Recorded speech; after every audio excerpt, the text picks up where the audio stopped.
अब हम बात करेंगे आर्टिफैक्ट्स बर्न्स की, ठीक है, बर्न बॉडीज़ में। इसमें बात करेंगे हम हीट फ्रैक्चर्स की, ठीक है। हीट फ्रैक्चर्स जो होती है ना बर्न बॉडीज़ में, दो टाइप्स के होते हैं, एक स्कल का होता है, एक लॉन्ग बोन्स का होता है। स्कल के जो ना दो टाइप्स के होते हैं, एक प्रेशर की वजह से होता है और एक डेसिकेशन की वजह से होता है। प्रेशर की वजह से जब हीट होती है ना स्कल के अंदर जो है ना प्रेशर बहुत ज़्यादा हो जाए, इंट्राक्रैनियल प्रेशर राइज होता है।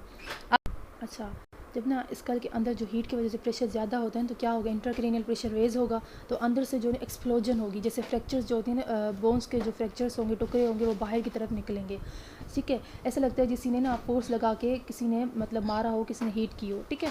डेसिकेशन वाला फ्रैक्चर जो होता है ना ड्राइंग और क्रैक, ऊपर जो स्कल होता है हमारा, जो उसकी ना डेसिकेशन हो जाती है या सूख जाते हैं वो स्कल, आउटर वॉल या आउटर टेबल जो होती है ना वो क्रैक हो जाती है, ठीक है। ये फ्रैक्चर सिर्फ सरफेस लेवल का होता है और ज़्यादा कोई बड़ी बात नहीं है। अच्छा, लॉन्ग बोन जैसे फीमर्स हो गया, जैसे ह्यूमरस हो गया, क्या होता है कि जब बॉडी हीट में होती है तो मसल्स जो है ना कॉन्ट्रैक्ट करती है, जैसे राइगर हीट राइगर्स होते हैं।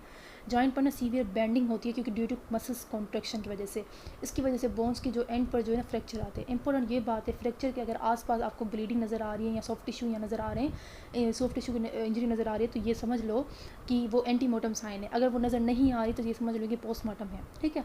अच्छा, अब हम बात करेंगे टॉक्सिकोलॉजिकल आर्टिकेप की।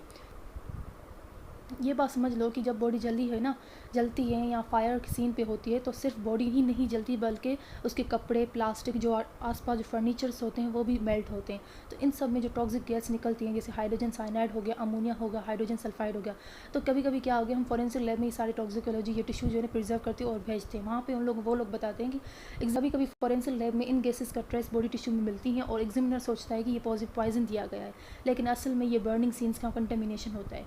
इसलिए ब्लड लेवल को केयरफुली एनालाइज करना ज़रूरी होता है। ये रिज़ल्ट कभी कभी गलत डायरेक्शन में भी इन्वेस्टिगेशन ले जा सकते हैं, ठीक है। अब हम देखेंगे थर्मल ब्लिस्टर्स या प्यूट्रीफिकेशन ब्लिस्टर। हमने पहले पढ़ा था प्यूट्रीफिकेशन के बाद जो ब्लिस्टर्स बनते हैं, अभी हमने पढ़ा जो थर्मल बर्न्स।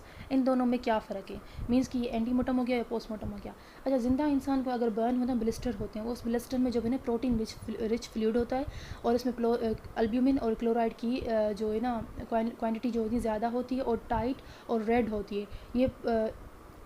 अच्छा, ये जो ना जो ब्लिस्टर्स होती हैं वो आसानी से बर्स्ट नहीं होता। प्यूट्रीफेक्टिव ब्लिस्टर्स जो हैं डेथ के बाद जो बॉडी डिकम्पोज होती है, प्यूट्रीफिकेशन होती है, उसका प्रोसेस होता है, उसके बाद ये ब्लिस्टर्स बनते हैं। तो स्किन के नीचे जो गंदा पानी टाइप फ्लूइड जमा हो जाता है, ये ब्लिस्टर बहुत जल्दी फट जाते हैं और स्किन पिंक और स्लिपरी हो जाती है। इस फ्लूइड में अल्ब्यूमिन और क्लोराइड नहीं होती और स्मेल होती हैं जैसे प्यूट्रीफाइड, जैसे बदबूदार जैसे स्मेल होती है उस बॉडी में, वो वैसी स्मेल होती है, ठीक है।